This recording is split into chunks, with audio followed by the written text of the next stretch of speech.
Pagkatapos nito, nakita ko ang mga lihim ng langit at ng paraiso. Ayon sa mga bahagi nito at ng mga gawa ng tao. Habang tinitimbang ang mga ito roon sa timbangan, nakita ko ang mga tahanan ng mga hinirang at ang mga tahanan ng mga banal. At doon, nakita ng aking mga mata ang lahat ng makasalanan na tumanggi sa alahaya ng kaluwalhatian at kung paano sila pinalalayas mula roon. At hinihila palayo habang nakatayo sila roon. Walang parusang dumarating sa kanila mula sa alahaya ng mga espiritu.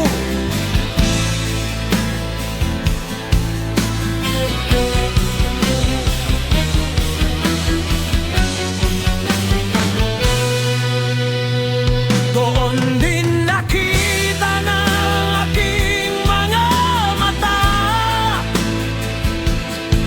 ang mga lihim ng kidlat at ng bulog, at ang mga lihim ng hangin kung paano ito ipinamamagi.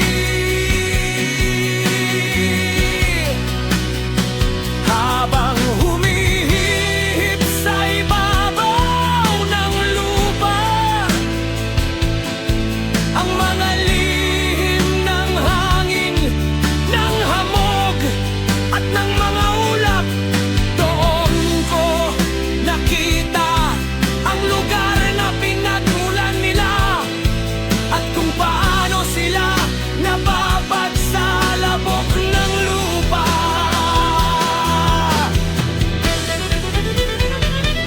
Doon ko nakita ang mga kahoy na sisidlan kung saan nahiwalay ang mga hangin.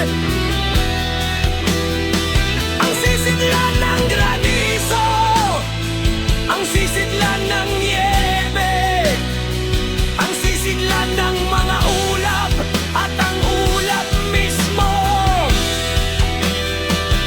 na nananatili sa ibabaw ng lupa. Bago pa likhain ang sanlibutan, nakita ko rin ang mga sisidlan ng buwan,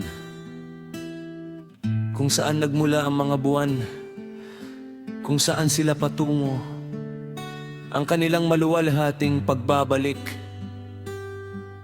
at kung paanong ang isa ay nagiging mas maringgal kaysa sa isa namang ako, sa kanilang masaganang pag-usad, sa kanilang hindi nagbabagong pag-usad, sa kanilang hindi magkakasundo, ngunit hindi nababawasang pag-usad, sa kanilang pagsunod sa isa't isa sa pamamagitan ng isang matatag na sumpa, sa kanilang paglabas bago ang araw, at sa kanilang pagsunod sa itinakdang landas para sa kanila bilang pagsunod sa utos ng alaya ng mga espiritu.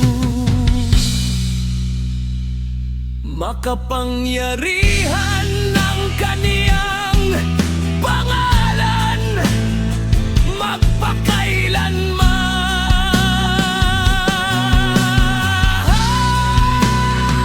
Pagkatapos nito, aking namalas ng landas ng buwan, kapwang nakatago at ang nahayag, pati na ang takbo ng landas nito ay natatapos doon araw at gabi. Habang ang bawat isa na magkakasama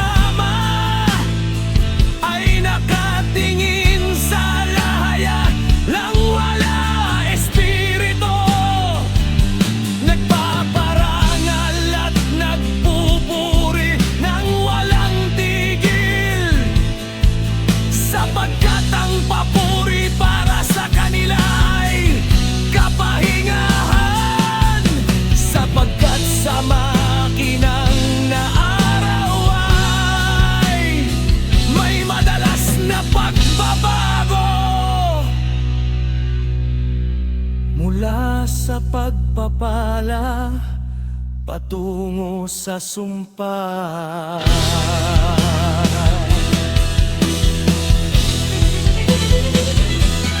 Ang takbo ng landas ng buwan para sa mga matuwid ay liwanag.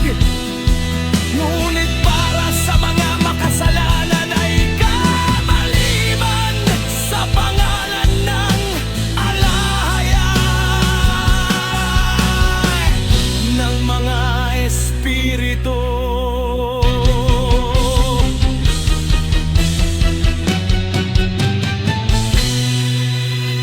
Na lumikha ng paghihiwalay sa pagitan ng liwanag at kadiliman, at sa paghihiwalay ng mga espiritu ng to ay pinalakas niya ang mga espiritu ng mga matuwid sa pangalan ng kaniyang sariling katwiran.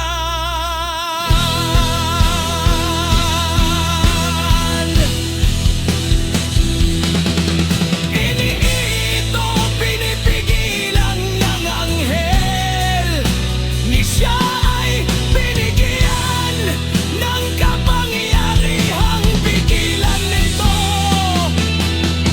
sapagkat ang hukom ay tumitingin sa kanilang lahat